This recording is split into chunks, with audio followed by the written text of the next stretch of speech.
As we chart the future direction of our relations, the way forward is clear. The time has come for us to elevate the ties between the Philippines and the Republic of Korea to a strategic relationship. So I look forward that your visit will bring a very meaningful meeting between our two countries, not only on the political level, but on the levels of the other sectors such as trade and defense and security, and whatever else you and I will be able to identify as areas that we should explore. In 1949, the Philippines became the first nation in Southeast Asia to establish diplomatic relations with the Republic of Korea. And during the Korean War, it was the Philippines who sent the largest contingent of troops to Korea among Asian nations. Based on this special bond forged in blood, our two countries have closely cooperated over the past 75 years, and today we are elevating our relationship to a strategic partnership which will bring our cooperation to a higher level.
Today, I am pleased to announce that the Philippines and the Republic of Korea have formally elevated our relations to a strategic partnership, adding further impetus to the strengthening and deepening of our cooperation in an increasingly complex geopolitical and economic environment.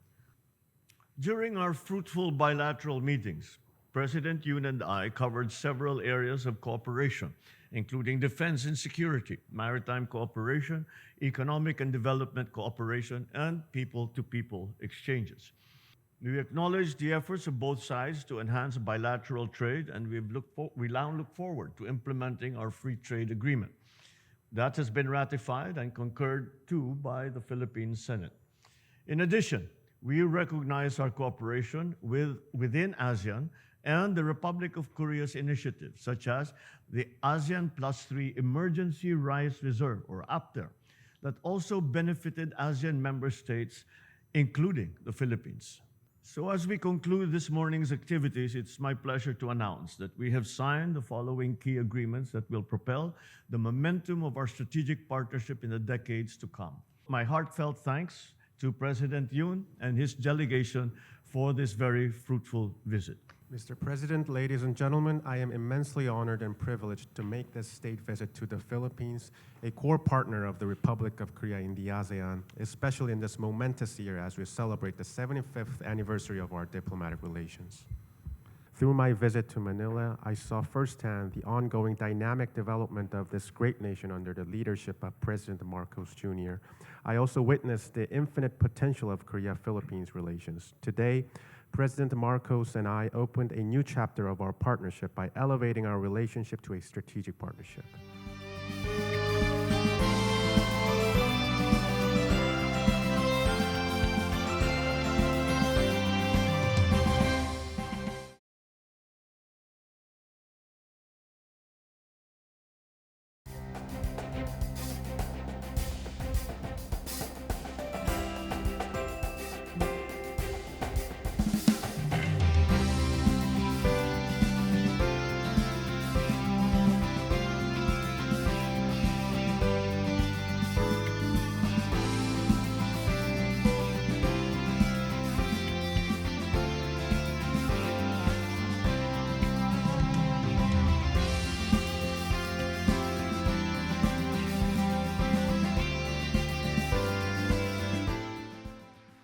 Philippines-Korea Business Forum stands as a testament to a partnership that is as enduring as it is dynamic. Each of you, 12 Philippine and 12 Korean companies and organizations, bring a wealth of experience and expertise. Your presence symbolizes the cooperation that propels us towards a shared success. The business-to-business agreements that we've signed today, encompassing sectors such as infrastructure, public-private partnerships, energy, and affordable housing, are a clear indication of the enthusiasm and commitment of our private sectors. To our partners from Korea, you have shown that business is in your blood. Investing in the Philippines at this opportune time is a fine strategic move. In the first half of 2024, the Philippines experienced a remarkable growth of 6%. It solidifies the Philippines' position as one of the fastest growing economies in the region. Foreign direct investment also remains strong, with net inflows of almost $9 billion last year. These achievements reflect our success in implementing business-friendly reforms. We are dismantling bureaucratic barriers, lowering the cost of doing business, and enhancing our global competitiveness. To our esteemed Korean partners, I want to assure you, the Philippine government stands ready to embrace your investments with open arms and with a continuing and unwavering support. We are continuously finding ways to make the Philippines a more conducive place to do business. We are accelerating policy reforms designed to improve the business environment here. The recently ratified Philippines-Korea Free Trade Agreement elevates our relations by reducing or eliminating tariffs on key products such as agricultural goods, electronics, and automotive components. This FTA prioritizes cooperation in sectors of mutual interest, such as electric vehicles, processing of critical minerals, pharmaceuticals, and creative industries.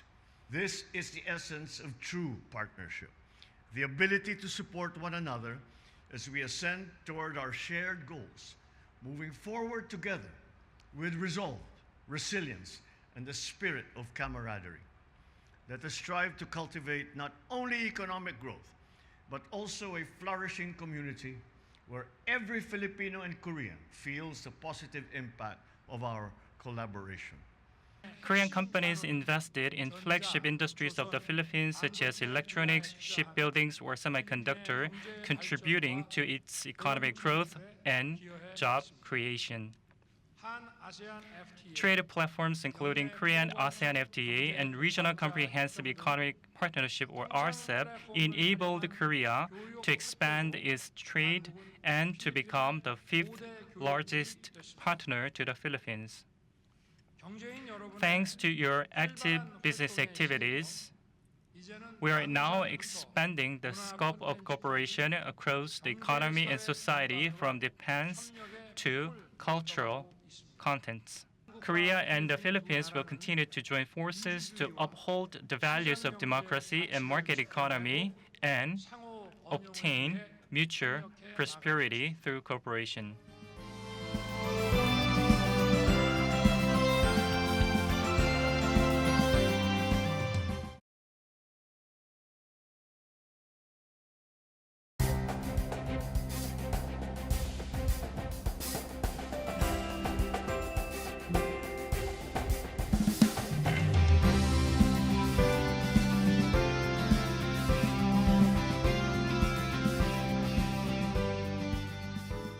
With the signing of the Self-Reliant Defense Posture Revitalization Act, we are anchoring our defense strategy firmly in the strength of our own resources and capabilities. Through this act, we can build on its legacy and expand upon that same vision, a defense posture that is independent, dynamic, and geared to the future. This law goes beyond the development of weapons or equipment, as it seeks to create a framework that makes us less dependent, more resilient, better prepared. At its core, This act is about cultivating a robust and sustainable national defense industry. It establishes a structured approach to defensive development, starting with research and production capabilities that align our defense sector with our strategic objectives. The strategy is clear. We start by strengthening the foundations, the research, the production capabilities, and institutional support. Then build upwards, layer by layer, until we have an industry that can stand strong and succeed on its own. So together, let us build a robust defense industry that enhances national security, strengthens defense capabilities, and reinforces economic growth. Let this law lead us to a truly self-reliant defense posture, one that reflects the spirit, the skill, and resilience of Filipino people.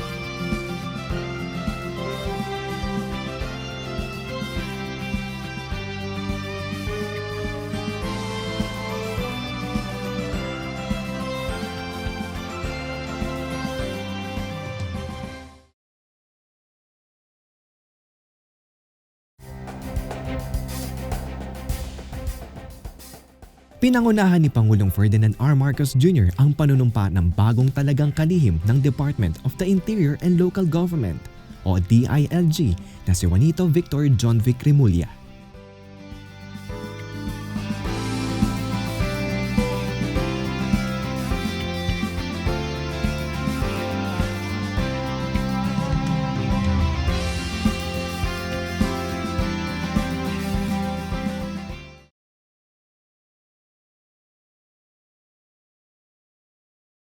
The annual ASEAN summits are essential for the Philippines to discuss the issues confronting ASEAN countries on geopolitical matters and also on functional cooperation.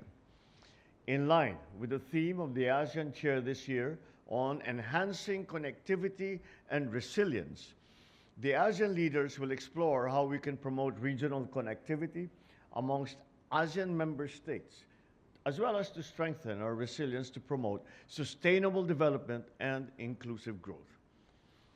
I intend to champion our advocacies in promoting an open, inclusive, and rules-based international order, and for the peaceful resolution of any disputes in accordance with international law. This administration will continue to ensure that our constructive and deepening engagements with ASEAN, our dialogue partners, and stakeholders serve our national interest and the well-being of the Filipino people. The Philippines urges all parties to refrain from escalating the violence and to work towards a peaceful resolution of the conflict. The Philippines will always stand for the principles of international law and the safety of Filipinos in the Philippines and overseas.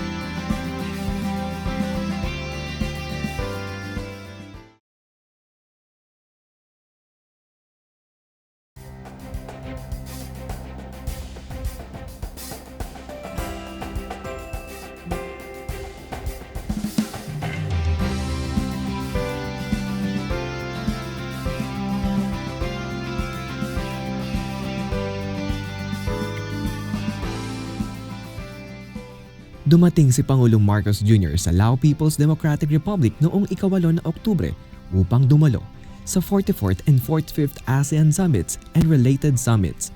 tatalakayin ng mga lider ng rehiyon ang mga isyong pang-internasyonal at ilang mga hakbangin para sa mas maayos na ugnayan sa buong Timog Silangang Asya.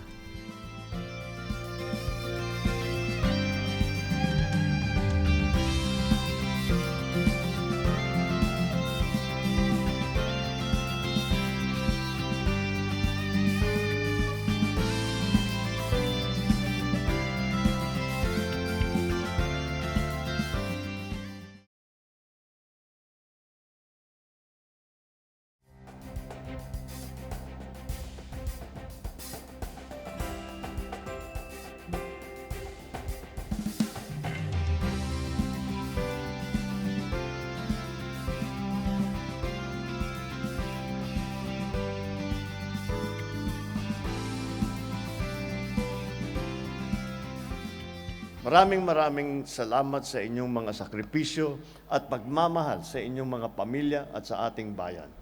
Labis kong ikinatutuwa na malaman ang inyong mga kontribusyon dito sa Laos at kayo mismo ang naging magandang halimbawa ng pagiging isang mabuting Pilipino.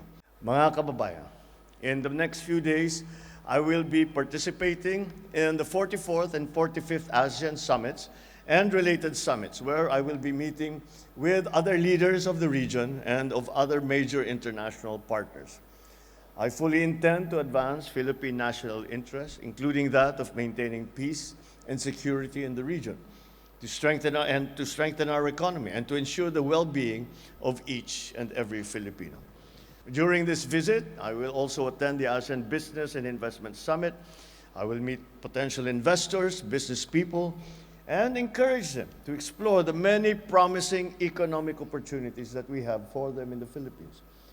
Mga kababayan, ginagawa po namin ang lahat ng ito upang patuloy namin mabigyan ng magandang kinabukasan ang bawat Pilipino. Nang sa gayon, ay hindi na kinakailangan ng sino man na lumisan pa sa Pilipinas at makipagsapalaran sa ibang bansa. Sa mga minamahal kong Pilipino dito sa Laos, sana ay pagpalain kayo ng Diyos. Ipagpatuloy po ninyo ang inyong mabuting gawain at sa inyong pagbigay dangal sa Pilipinas.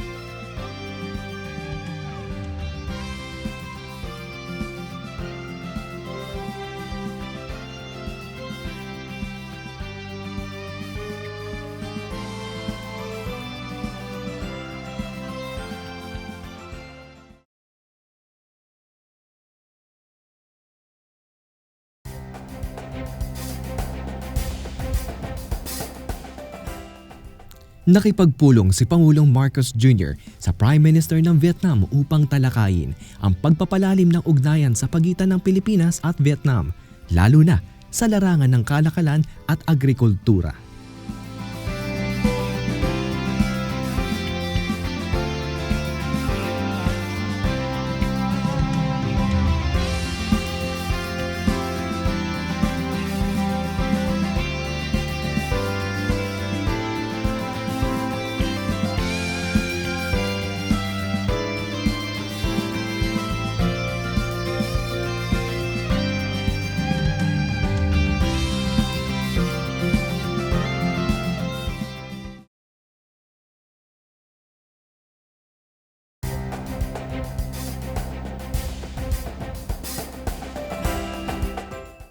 Dumalo sina Pangulong Ferdinand R. Marcos Jr. at unang ginang Luis Araneta Marcos sa opening ceremony ng 44th and 45th ASEAN Summits na may temang Enhancing Connectivity and Resilience.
Lumahok ang Pangulo sa plenary session ng 44th ASEAN Summit kung saan tinalakay ang regional digital economy, cybersecurity at workforce development.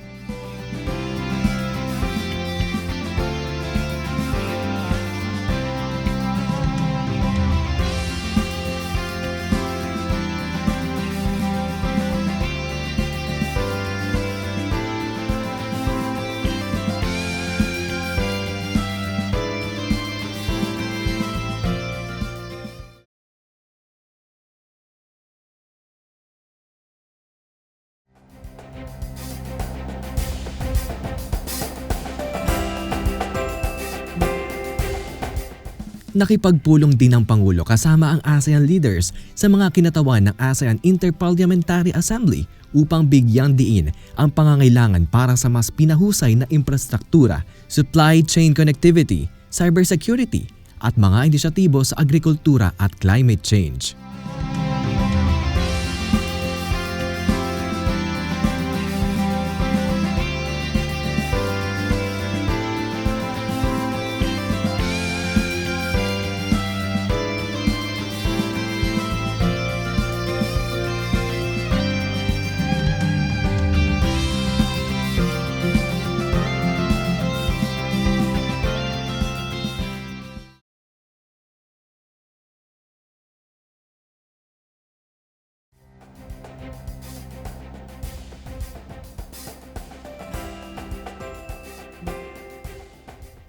Nakipagdialogo si Pangulong Ferdinand R. Marcos Jr. at ang mga lider ng ASEAN sa ASEAN Business Advisory Council. Dito'y binigyan diin ng Pangulo ang pakikipagtulungan sa pribadong sektor para sa mga layunin ng ASEAN at ang mahalagang papel ng ABAC sa paghubog ng regional economy.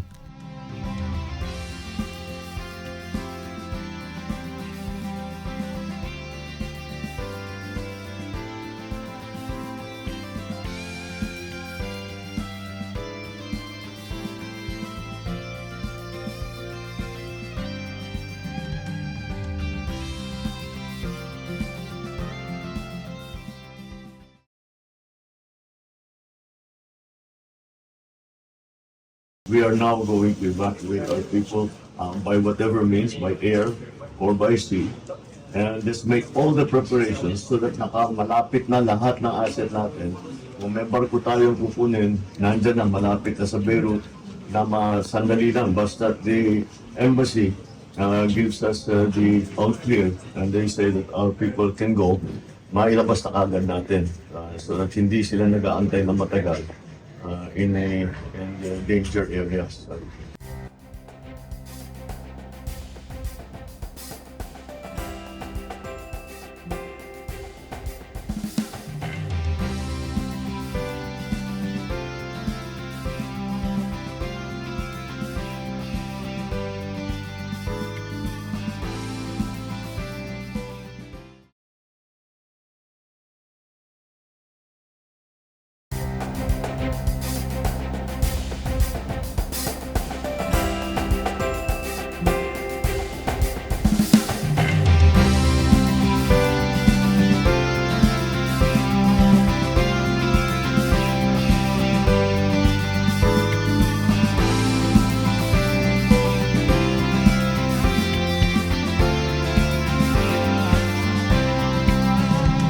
This summit is a vital arena for igniting innovative collaborations between the private sector and policymakers.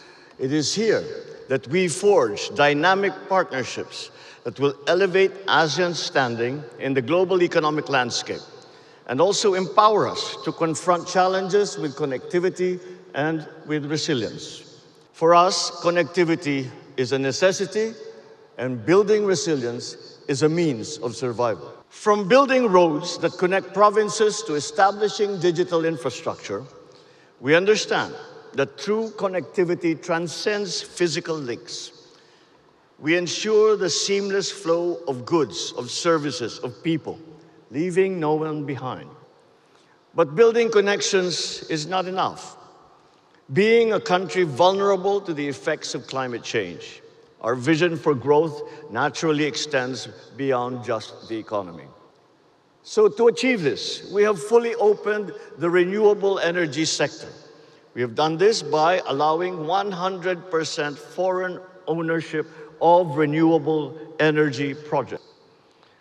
From July 2022 to April of this year, 13 renewable energy projects in solar, hydropower, and biomass have been completed, and more are in the pipeline. The Philippines is an ideal hub for smart, sustainable manufacturing. We are targeting industries like green metals, battery manufacturing, energy equipment, data centers, and agribusiness.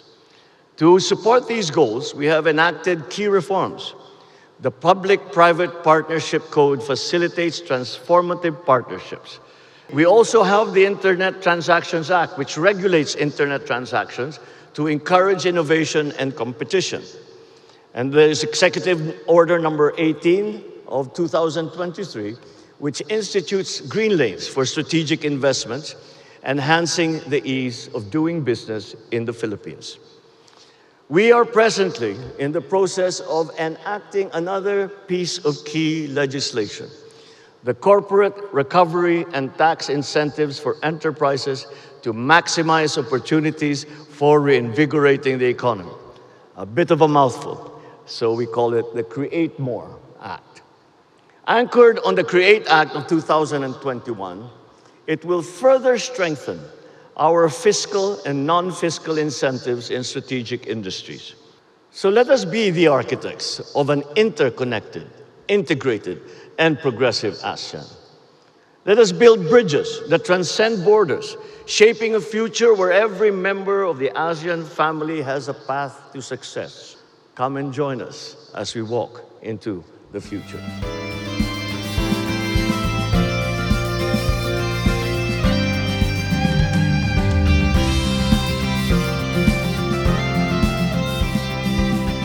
The PBBM administration is very focused on attracting direct investments into the Philippines, both domestic and international. And we have taken great strides to improve the ease of doing business and reduce the cost of doing business. And we have worked very closely with Congress to pass key legislative measures such as the PPP law, which is the Public-Private Partnership Code, which of course encourages the private sector to really work with the government in building infrastructure projects. And also we have an upcoming Create More law that is coming out, and that is really what the international community, that they've been really looking forward to this, so they should be very happy with this. This really encourages foreign direct investments into the Philippines, particularly in the export sector. And all of these steps are being taken to make us globally competitive and to make Philippines once again, an attractive investment destination. The overarching theme is that the ASEAN nations all have to work together, to really build an ecosystem of trade and investments amongst each other. And for us in the Philippines, we really want to attract the foreign direct investments into our country. So we're really telling the rest of the world, particularly our ASEAN neighbors, to come to the Philippines and invest. As a matter of fact, I would like to state that we just had a meeting with a Thai public company that is engaged in the manufacturing of fiber cement boards, and we awarded them with a Green Lane certificate. Just showing them how we welcome them into the Philippines to produce this product that otherwise would be imported. So now we can say we are able to manufacture this product locally, domestically, and we were told that 80-90% of the product that goes into the final product are sourced within the Philippines. So it's really great news. And of course, we always go on the road to tell the world about all our gains, our GDP growth, our controlling inflation, our better employment numbers, all of these concrete gains that the administration has accomplished. We're of course proud to tell the world and make them feel even more attracted to investing in our country.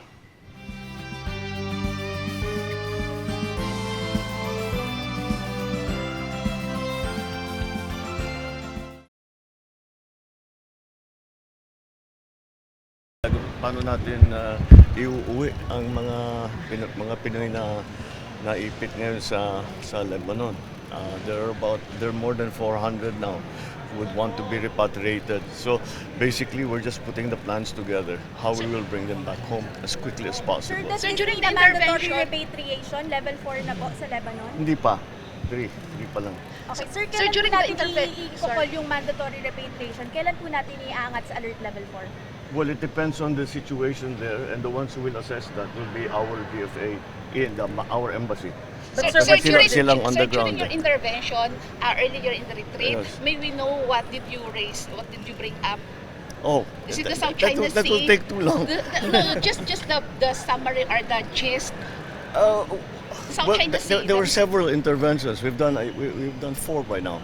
So I don't know which one you are. How about the referring South China Sea? Did you bring up Yes. the recent? Yes. No, I didn't specify the details, but it is that's the general principle of the adherence to the rule of law and the UNCLOS. And just as a general thing, we will have a chance to get into more detail maybe in the next couple of days. How about in Myanmar, sir? What was the position of the Philippines regarding the? Oh, the position of the Philippines is still remains the same.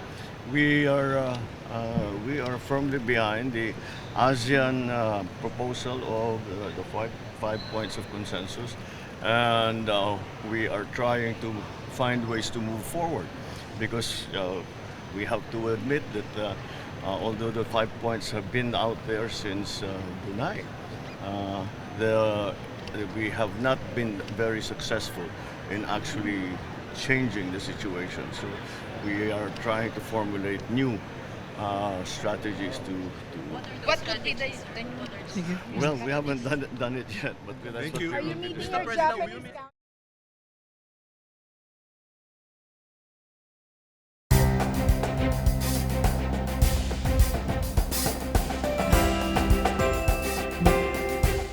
Dumalo rin si Pangulong Marcos Jr. sa dialogue kasama ang representatives ng ASEAN Youth, kung saan binigyan diin ang mahalagang papel ng kabataan sa pagpapabuti ng connectivity sa ASEAN region.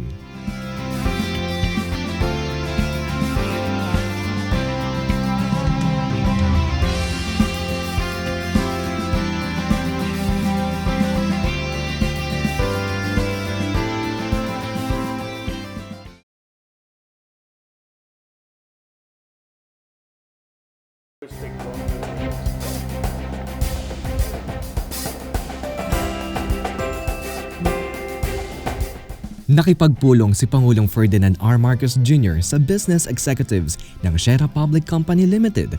Tinalakay nila ang investment plan para sa isang fiber cement plant sa Teco Industrial Park sa Mabalacat City, Pampanga.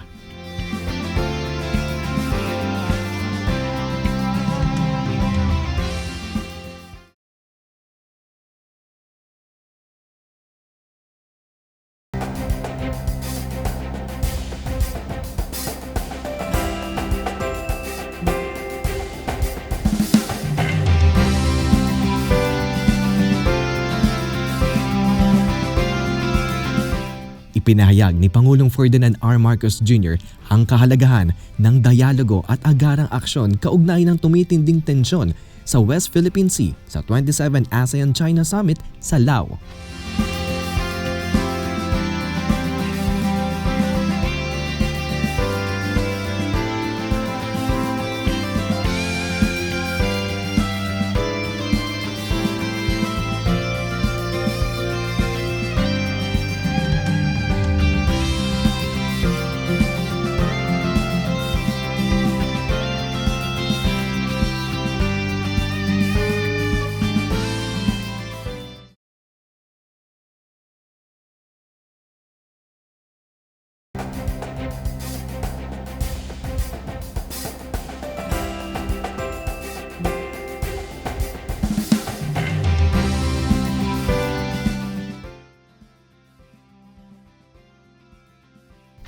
Ipinahayag naman ng Pangulo ang kanyang suporta sa Comprehensive Strategic Partner Initiative sa 25th ASEAN Republic of Korea Summit bilang hakbang sa pakikipagtulungan ng ASEAN at South Korea.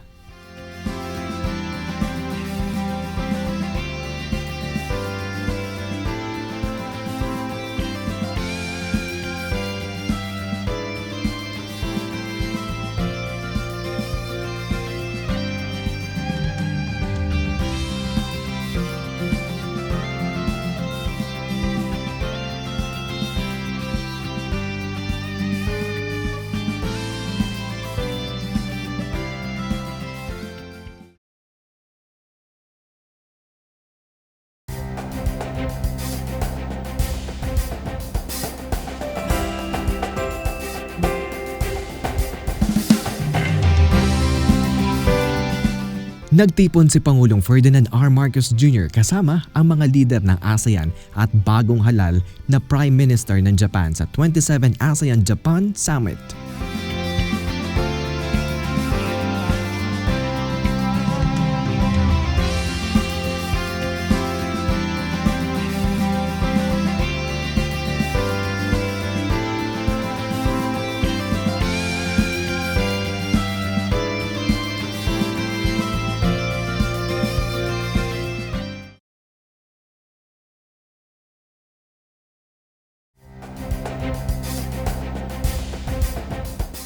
Nakipagpulong si Pangulong Ferdinand R. Marcos Jr. sa 27 ASEAN Plus 3 Summit kasama ang mga lider ng ASEAN at mga pinuno mula sa China, Japan at South Korea upang ipahayag ang suporta sa mga inisyatibo ng ASEAN Plus 3 Cooperation Work Plan 2023 to 2027.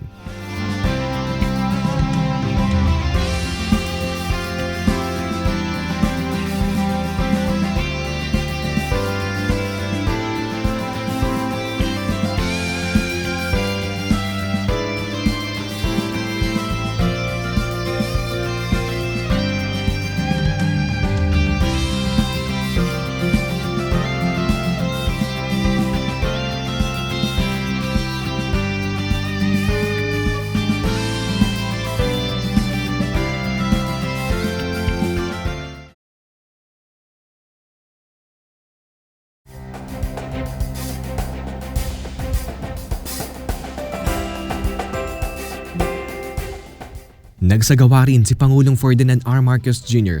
ng bilateral meeting kasama ang Prime Minister ng Canada.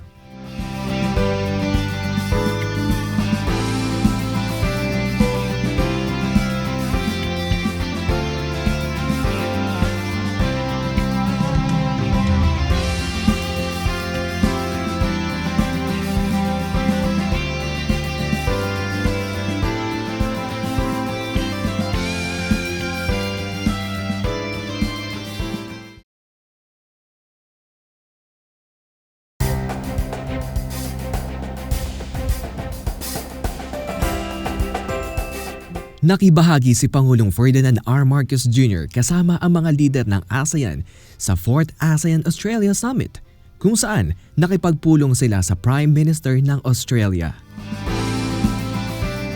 Australia is committed to working with all of you to ensure ASEAN remains at the centre of a dynamic region, where stability is secured through collective responsibility and prosperity is built by shared opportunity, where the sovereignty of every nation is respected and where all of us work together to meet the challenges and seize the opportunities of the decades ahead.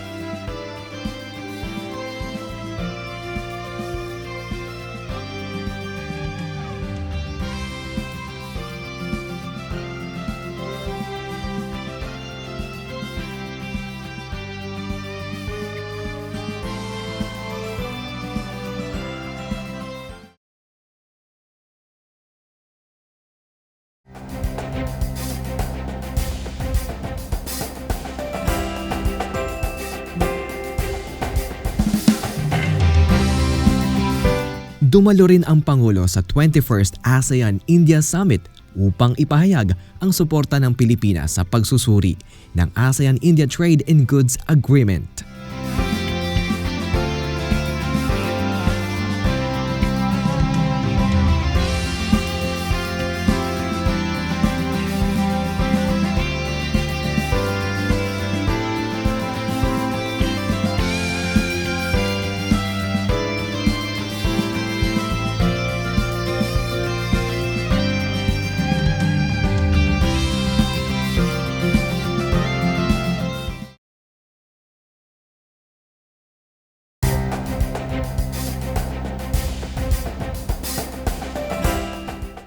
Kasama rin si Pangulong Marcos Jr. sa isinagawang ASEAN-Canada Special Summit na nakatuon sa pagpapalakas ng ASEAN connectivity at resilience.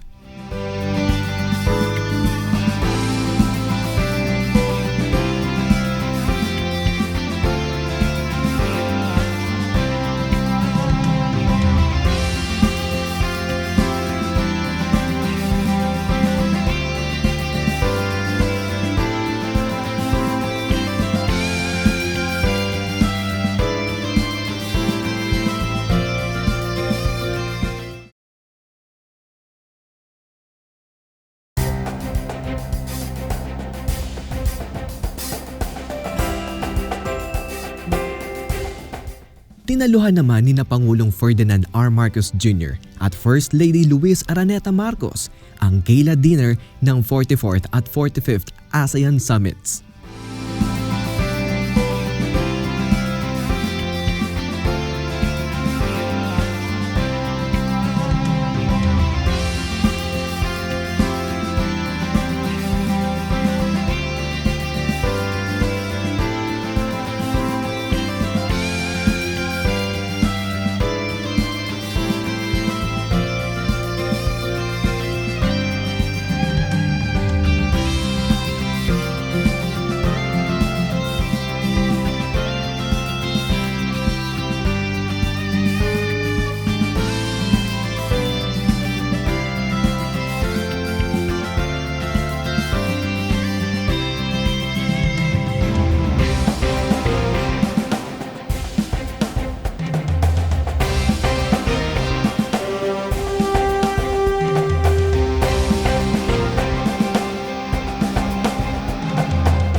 Nagtipon si Pangulong Ferdinand R. Marcos Jr.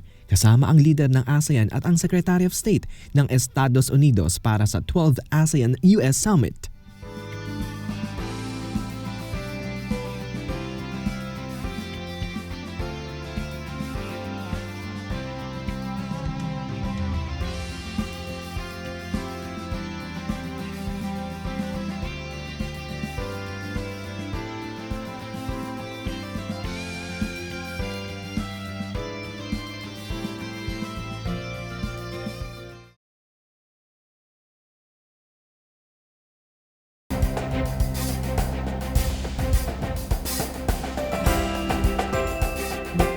Nakiisa si Pangulong Ferdinand R. Marcos Jr.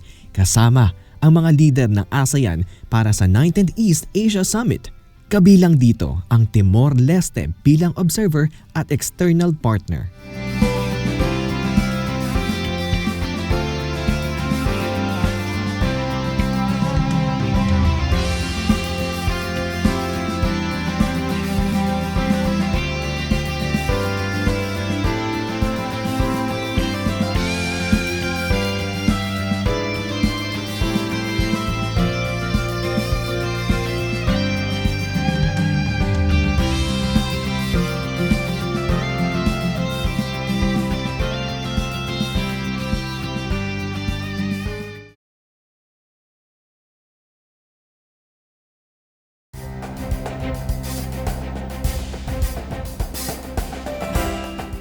Nagkaroon din ng bilateral meeting si Pangulong Ferdinand R. Marcos Jr. at ang Prime Minister ng New Zealand. Ito ang kanilang ikalawang pagkikita matapos ang pagbisita ng punong ministro sa Pilipinas noong Abril 2024.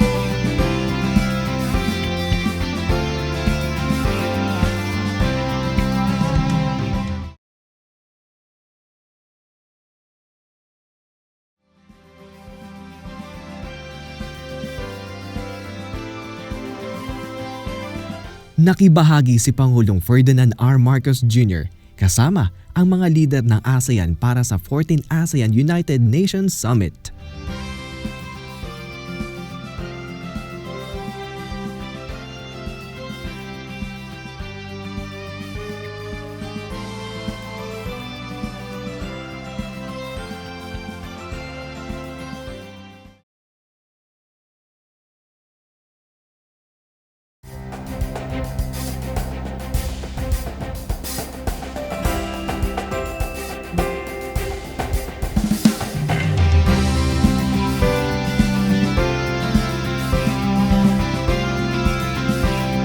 Dinaluhan ni Pangulong Ferdinand R. Marcos Jr. at mga lider ng ASEAN ang Second Asia Zero Emission Community Leaders Meeting sa National Convention Center sa Lao.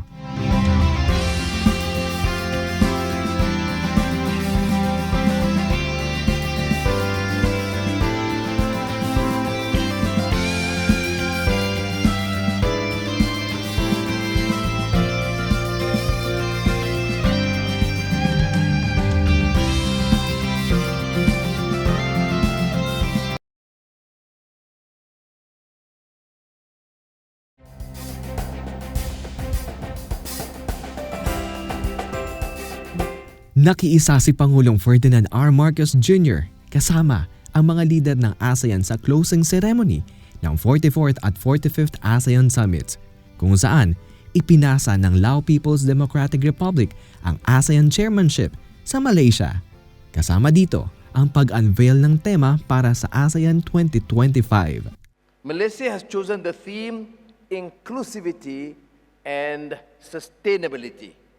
It reflects our aspirations for truly shared progress, ensuring that no one is left behind. It conveys our hope that the steps we take today will endure in the long run. It underscores our determination to keep the future firmly in sight as we move forward. On behalf of the government and people of Malaysia, I look forward to welcoming you all. Thank you.